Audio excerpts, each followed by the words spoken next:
Хичээл эхэлж байна. Бидний өнөөдрийн үзэх хичээлийн сэдэв зөв сэтгэлийн ач тусыг танин мэдэх. Өнөөдрийн хичээлээр бид зөв сэтгэл гэж юу вэ? Зөв сэтгэл юунд хэрэгтэй вэ? Зөв сэтгэл хэрхэн үүсэх вэ? Мөн зөв сэтгэлийн хэлбэрүүдтэй танилцах болно. Асар их төвчээртэй хүлцэнгүй хүн амьдралдаа амар амгалан тээж явдаг. Тийм хүн аз жаргалтай, сэтгэлийн тэнцвэртэй байгаа зогсохгүй, эрүүл чиврэг, өвчнөд бага үр төмтгий байна. Тэрээр хүн чанар нь гэгээлэг учраас сэтгэлийн хаттай, хоолн сайн, нойргодолд өртөхгүй хэмээн эрхийн гигантэн Далай-лам айлцсан байдаг. Зөв сэтгэл гэж юу вэ? Хүний сэтгэлийн төрөлхийн ариун гигийн чанартай бөгөөд тэрхүү чанарыг бид зөв сэтгэл хэмээн нэрлэж байна. Сэтгэл дотроо хичнээн сайн сайхныг бодно, тэр хэрээр сэтгэл нь зөв болж амар амгалан байдаг. Хүний сэтгэл амар амгалан бол түүний хэлж буй үг үйлдэл нь зөв байдаг. Зөв сэтгэл юунд хэрэгтэй вэ? Зөв сэтгэл гэдэгт сэтгэлийн сайн сайхан эерэг хэв шинжүүд багтдаг. Зөв сэтгэл нь хүний зан чанар, үйл хөдлөл, амьдралд нөлөөлж, бусадтай эвнайртай харилцах, ёс суртахуунтай амар амгалан амьдрахад чухал нөлөө үзүүлдэг хүний дотоод чухал хүчин зүйл юм. Зөв сэтгэлтэй хүн бүхнийг эерэг гэрэл гэгээтэй болж бүтэх талаас нь харж зөрчил бэрхшээлийгч амар тайванд хувирган өөртөө болон бусдад аз жаргал бэлэглэж байдаг. Зөв сэтгэлийг хэрхэн үүсгэх вэ? ертөнцийн юмс үзэгдлийн учир шалтгаан, үнэн бодит мөн чанарыг танин мэдэх, шинжлэх ухааны мэдлэгийг эрхэмлэж, ёс суртахууны хэм хэмжээг сахихан зөв сэтгэл үүсгэх үндэс болдог. Хүн гар нүрээ байн угааж цэвэрлж байдаг шигээ сэтгэлээ толдон харж, сэтгэл доторх муу бодлосоо салж, сэтгэлийн эрүүл мэндийг сахин зөв сэтгэлийг үүсгэх ёстой. Зөв сэтгэлийн хэлбэр. Нэгдүгээрт итгэл үнэмшил.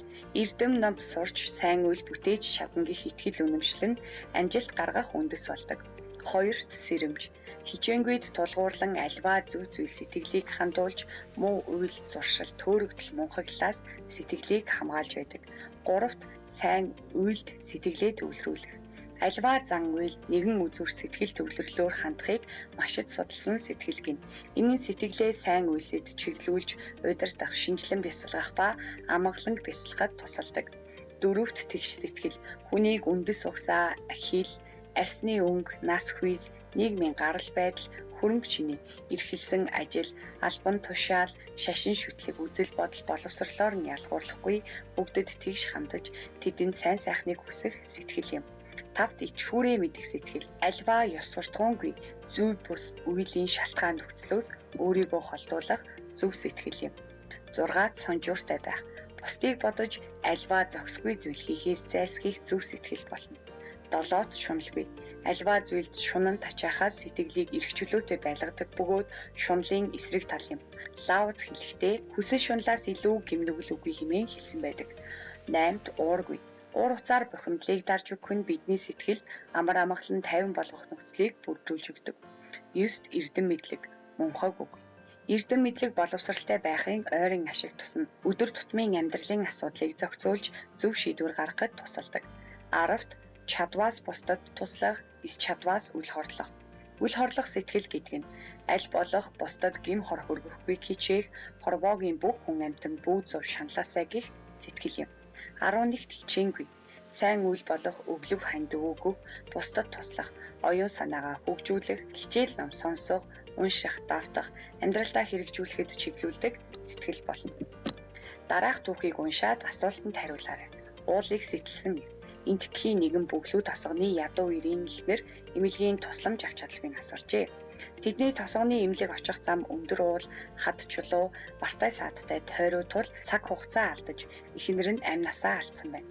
Эхнэрээ алдсандаа харамсан ир тэрхүү уулыг сэтэлж тосгоны ард олонд эмнэлэг сургуульд хүргэх дүт зам гаргах ажлыг эхлүүлв.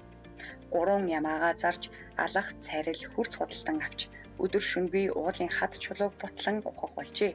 Тэрээр уулыг сэтлэн ухах газраа гал түлж дараа нь хүйтэн ус цацсан хад чулууг нь бутлан өөрөвлөх аргаар ухаж эхэлжээ. Хүмүүс түүний санааг бүтэшгүй зүйл хэмээн ярьцгааж түүнийг хад чулуу нараагч галзуу ир уулын хүн гэж нэрлэх болжээ. Ядуу ир амьдралынхаа 22 жилийн турш ууггүй зүтгэсээр уулыг сэтлэн 109 м урттай зам гаргаж ойролцоох хотоос 70 км тойрч байж тосгонд очдог замыг 1 км болгосон гайхамшигтай уянтай үед бүтээжээ. Дараах асуултанд хариулан бичээрэй. Нэгт энэ хүнийг яагаад зөв сэтгэлтэй хүн гэж та бүхэн үзэж байна вэ? Хоёрт ийм хүнтэй тааралдвал яах вэ? Гуравт тосгоныхон ядуу эрийг зорилгоо бүтээсний дараа хэрхэн үнэлсэн бол? Долоод та бүхний ойролцоо ийм зөв сэтгэлтэй хүн байвал алдаршуулж ярилцаарай. Бидний өнөөдрийн хичээл үгээр өндөрлөж байна. Анхаарал хандуулсан бүх сурагчдаа баярлалаа.